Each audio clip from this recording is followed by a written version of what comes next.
Welcome to presentation on Suzlon energy. तो Suzlon energy के बारे में इसको कंपनी को इसलिए चुना गया कि इसका अभी जो है रिस्ट्रक्चरिंग हुआ है। इसके पहले एक बार और इसका रिस्ट्रक्चरिंग हुआ था, लेकिन उसके बाद भी कंपनी की परफॉर्मेंस में कोई खास सुधार हुआ नहीं और जो डेट है, कर्जा है, वो बढ़ता रहा। तो देखते हैं इसमें इस बार क्या होता है। इसके बाद लिए इसको एनालिसिस के लिए चुना गया है कि देखते हैं इसमें कितना अपॉर्चुनिटी है, क्या क्या पॉसिबिलिटी बनता है।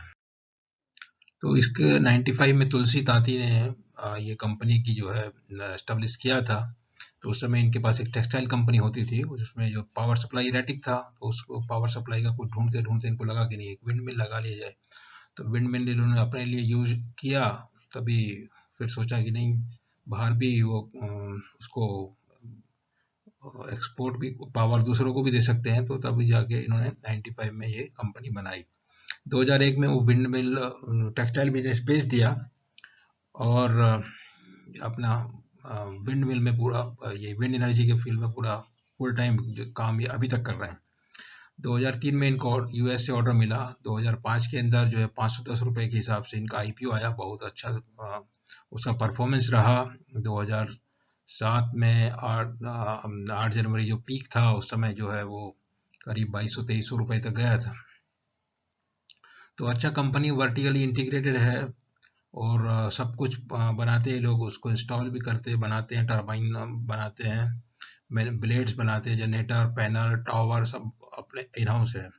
और उसके बाद टर्नकी प्रोजेक्ट मैनेजमेंट सर्विस देते हैं। उसके बाद ऑपरेशन मेंटेनेंस सर्विस भी देते हैं। तो लेकिन प्रॉब्लम इनका डेट रहता है। डेट हर बार इनका अनमैनेजेबल हो जाता है और ये जो है फंस जाते हैं वापस उसमें। अगस्त 14 में 8000 करोड़ डेट था, जो 2015 में जो है वो इन्होंने जो एक बेच दिया अपना, एक सेनवियन के साथ था, एक आरी पावर के साथ था, बहुत टाई अप किए उसमें अच्छे समय में। तो प्रॉब्लम ये है कि जब आप डेट चुकाने के लिए कुछ अपना बिजनेस बेचते तो आपको बिजनेस का टर्नओवर और प्रॉफिट सब चला जाता है साथ में। तो वो एक बड़ी समझने वाली बात है कि जो भी कंपनी डेट को उतारने के लिए अगर असेट बेच के डेट उतार रही है, तो वो फिर उसका बिजनेस भी करस्पॉन्डिंग रिड्यूस हो जाता है। उस चीज़ को ध्यान में रखना बहुत जरूरी है। अभी CDR2 जो पैकेज अभी 1 जुलाई को अप्रूव हुआ है, उसमें भी कुछ 13,186 करोड़ रुपए का डेट था लोकल का, और एक FCC भी था 1400 करोड़ का। तो वो अभी तो बहुत खुश हैं ये लोग, देखते हैं अभी आगे क्या होगा।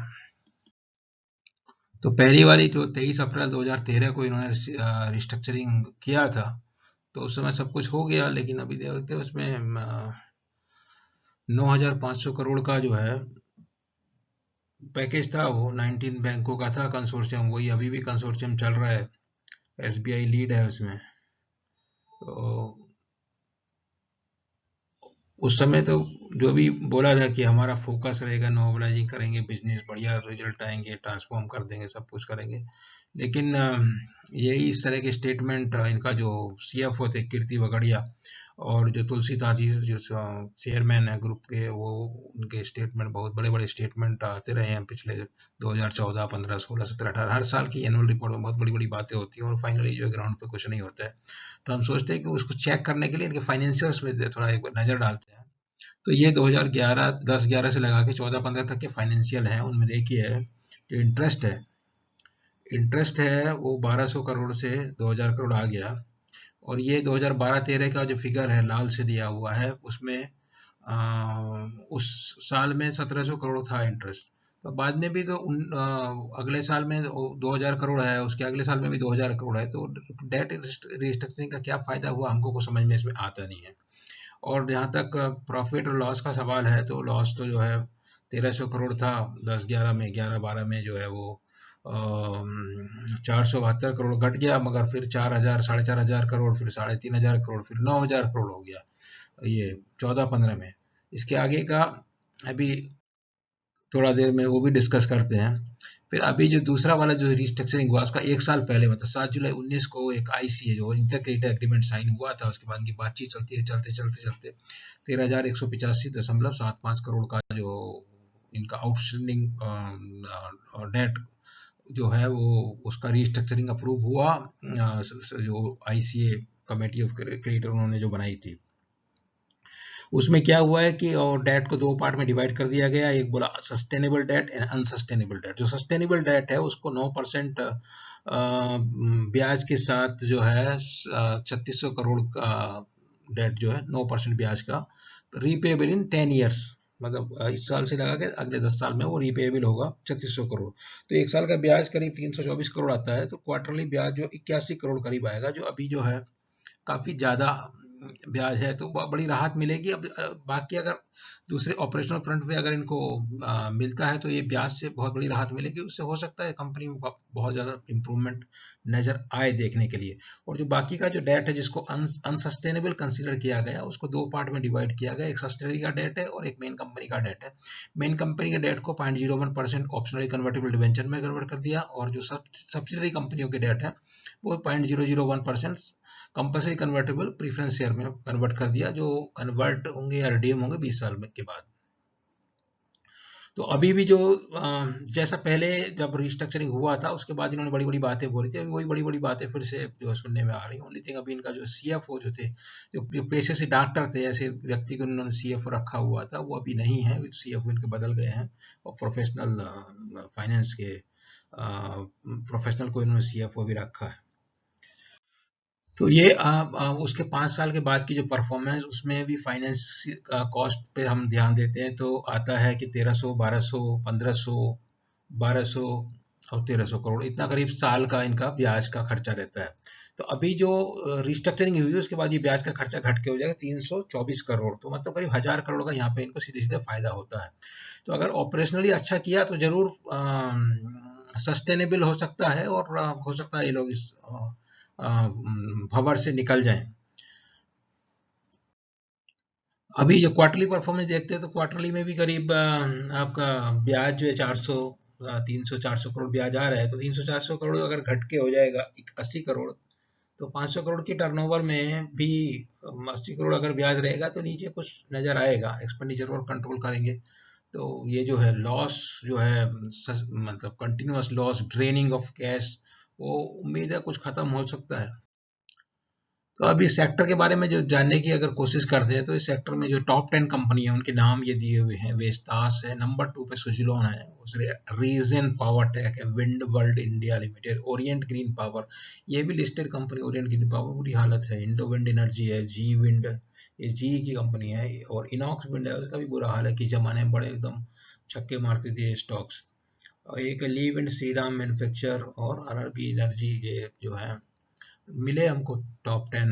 ये जो नीचे लिंक दिया हुआ है वहां पे उनका पूरा डिटेल्स अवेलेबल है। तो सुजलॉन की पहली तिमाही में क्या हुआ, कुछ खास नहीं है बहुत बोलने लायक इतना। फिर भी जब अगर किसी को इसके बारे में आगे के बारे में कुछ सोचना है तो जरूर उन पर ध्यान देना चाहिए। 28 अगस्त को इन्होंने डिक्लेयर किया अभी 2 दिन पहले, तो उसमें लॉस तो अभी बढ़ ही गया, 400 करोड़ करीब लॉस हो गया। लेकिन अभी बोलते रहते साथ साथ कि हमारा जो है company stated that group's ability to generate sufficient cash flow to meet financial obligations, and दूसरा साथ साथ बोलते हैं कि हमारा O&M सर्विस बिजनेस जो है वो अच्छा परफॉर्मेंस दे रहा है। और दूसरा जो इनका है ये विंड टरबाइन बनाने का, विंड टरबाइन लगाने का, और ऑपरेशन मेंटेनेंस का, इस तरह के अलग अलग बिजनेस हैं। फाउंड्री का फोर्जिंग बिजनेस भी जो है बहुत अच्छा परफॉर्म कर रहा है।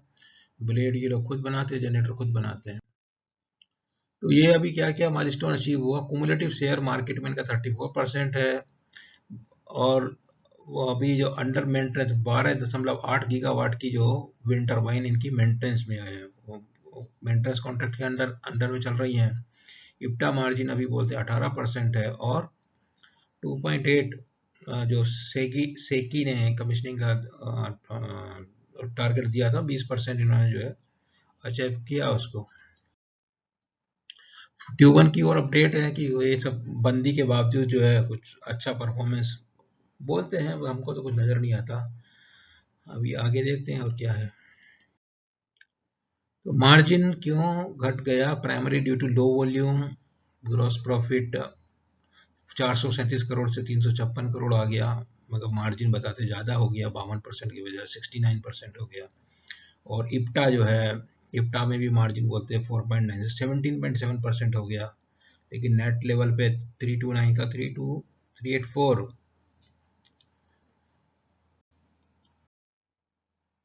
ऑर्डर बुक जो है टोटली 867 मेगावाट की ऑर्डर बुक है, और all orders are backed by signed PPA. ये बहुत अच्छी बात है, ये विंड सेक्टर में पीपीए को लेके बहुत बड़ी समस्या चल रही है। वैल्यू वाइज ये ऑर्डर 4475 करोड़ के ऑर्डर इनके पास हैं अवेलेबल। तो पिछले कुछ सालों में जो है सेक्टर की हालत बहुत, खाली कंपनी की हालत खराब नहीं रही, सेक्टर की हालत बहुत खराब रही। तो काफी जो हम पहले नाम लिए उनमें से कुछ कुछ कंपनियां लिस्टेड हैं, उनकी हालत भी कुछ अच्छी नहीं है। तो ये जो देख रहे हैं, और टैरिफ जो है बेस बिडिंग जब हुआ है तो बहुत जो है वो घटती चली जा रही, उसके लिए कमीशनिंग ही नहीं होती है, पैसा नहीं मिलता है, ऑलरेडी आउटस्टैंडिंग लोन है। तो 17 में जो 5.5 गीगावाट कमीशन हुआ था, 18 में 1.8 हुआ, 19 में 1.6 हुआ, और 20 में 2.1 हुआ। अभी उम्मीद है कि अभी आगे बढ़ेगा, estimated it will go up to 6 gigawatt in 2014 financial year, that is hope. और टैरिफ का ये देखिए, टैरिफ का हाल है 3.47, 3.42 घट रहा बढ़ रहा है, 3 के नीचे ही है अभी, 2.99, अभी लगता हो सकता है 3 के ऊपर जाए। तो अभी जब भी बिडिंग होता है, पहले ये लोएस्ट पे आ गया था, देखिए करीब 2.3 2.4 पे आ गया था, और अभी थोड़ा सा बढ़ रहा है, तो वो एक अच्छा संकेत है। तो ये इनके प्रोडक्ट हैं S110-140, मतलब 111 मीटर हाइट है उसकी, और 140 मीटर रोटर डाया, और 2.1 मेगावाट आउटपुट है। तो उसके पहले जो था 11S 111-120 था, उसके मुकाबले जो ये 140 है उसका 5 से 6% एनर्जी यील्ड ज़्यादा होता है। उसके बाद उसी रेंज में दूसरी बनाए ये लोग 120 मीटर, मतलब वो हाइट टावर हाइट बढ़ा दिया, 120 कर दिया, तो उसमें 6-7% एनर्जी यील्ड जो है और बढ़ गई। तो ये इन्होंने बनाना शुरू किया कब? दिसंबर 18 में, और अभी अगस्त 19 में इन्होंने फिर एक नया वर्जन लेगा, 133 मीटर उसकी हाइट है, और 140 मीटर डाया से रोटर डाया है। तो उसमें 25 से जो पुराना जो मॉडल था उसके मुकाबले करीब 25% हायर एनर्जी यील्ड मिलता है, और ये अगस्त 19 में, करीब 1 साल पहले ये शुरू हुआ है। तो इसका जैसे जैसे पॉपुलेशन बढ़ेगा, तो उसमें जो जो फार्म है, विंड फार्म है, उनमें आपका यील्ड ज़्यादा मिलेगा, क्योंकि हवा बहुत कम चलती तभी भी बहुत अच्छा बिजली बनता है उनमें। तो वो एक बड़ा पॉजिटिव रहता है। ये इंस्टॉलेशन है इंडिया में लार्जेस्ट, इनके पास जो ओएनएम के अंदर है, मध्य प्रदेश में है, गुजरात में है, राजस्थान में है, महाराष्ट्र में है, और ये नीचे तमिलनाडु में है।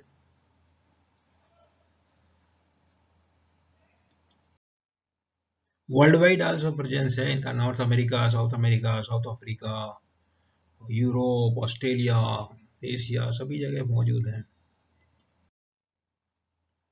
फोकस अभी इंडिया में फोकस कर रहे हैं, बाहर में इनको बहुत नुकसान हुआ है। बाहर पहले जो 7-8 में ये लोग बाहर में जाके कंपनी खरीद लिए, उसको जाके बहुत फिर बेच दिया, बहुत उसमें नुकसान हुआ है। तो सुजलोन 2 जो बोल रहे हैं, ये वही CDR2 के बाद जो हुआ है, लो ब्रेक इवन हो गया, हायर प्रॉफिट होगा उससे, फोकस ऑन कैश फ्लो होगा, कंपोनेंट का भी एक्सपोर्ट करेंगे, सर्विसेज का एक्सपेंशन करेंगे, बिजनेस मॉडल को डी रिस्क करेंगे, और इंडिया पे फोकस करेंगे, ऐसा इनका मानना है। तो शेयर प्राइस को अगर देखते हैं, शेयर प्राइस पिछले 1 साल का जो है, ये जो अप्रैल में जब बात चली इनका CDR अप्रूव होने जा रहा है, तब ये एकदम बहुत तेज रफ्तार से बढ़ा है ये, और 5 रुपए से ज़्यादा 6 के आसपास पहुंच गया था। लेकिन जब CDR अप्रूव हो गया जुलाई में, तो फिर फाइनली वो गिरना शुरू हो गया।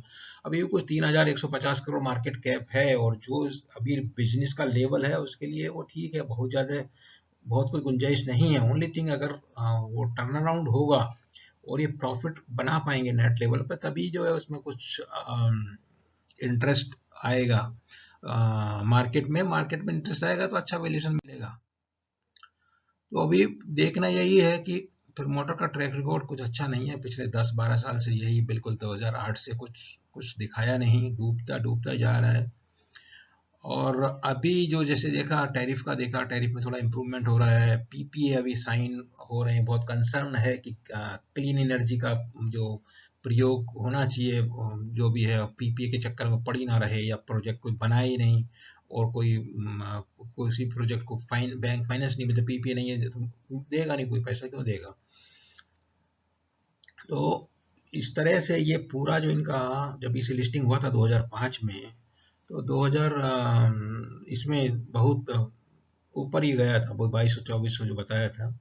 फिर राइट इशू भी दे दिया, 63 कुछ भाव था उस समय, और कुछ फायदा नहीं है, अभी कहाँ 3 रुपये आ गया।